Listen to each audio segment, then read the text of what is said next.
La commission départementale de rentrée a pris un certain nombre de décisions qui illustrent bien la politique du département en matière de sport, à savoir le sport pour tous et pour toutes, avec une attention particulière pour les publics qui sont empêchés de faire du sport. On pense bien sûr aux publics en situation de handicap, les publics aussi des quartiers populaires, voilà, qui ont souvent une moindre pratique sportive, et aussi les femmes.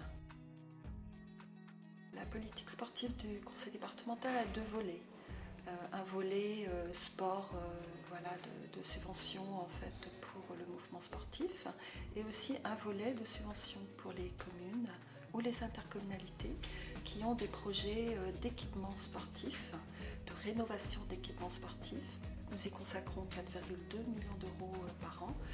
Par exemple, pour cette commission, il y a la rénovation du stade d'athlétisme du Borzou à Concarneau, que nous accompagnons à hauteur de 200 000 euros.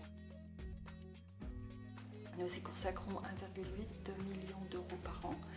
Là, par exemple, lors de la commission de septembre, nous avons accordé une subvention de 100 000 euros aux comités départementaux sportifs. Ils sont une 68, je crois, dans le Finistère, et ils sont aidés en fonction du nombre de licenciés qu'ils sont. Il faut savoir qu'il y a 220 000 licenciés, à savoir 220 000 Finistériens et Finistériennes qui pratiquent du sport dans un club. Autre décision qui est prise qui a été prise lors de la commission permanente, c'est de donner une bourse en fait de 350 euros à 99 jeunes espoirs sportifs. Espoirs sportifs repérés par le département, mais aussi par le STOS, qui est notre partenaire incontournable. C'est la manière pour le département de les encourager.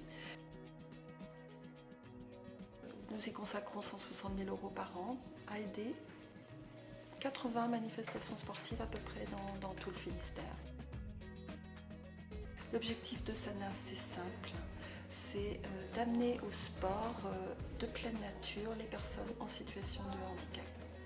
Pour cela, nous travaillons avec le comité handisport et également le comité départemental de sport adapté. Le défi SANA, qui est un peu le temps fort du projet.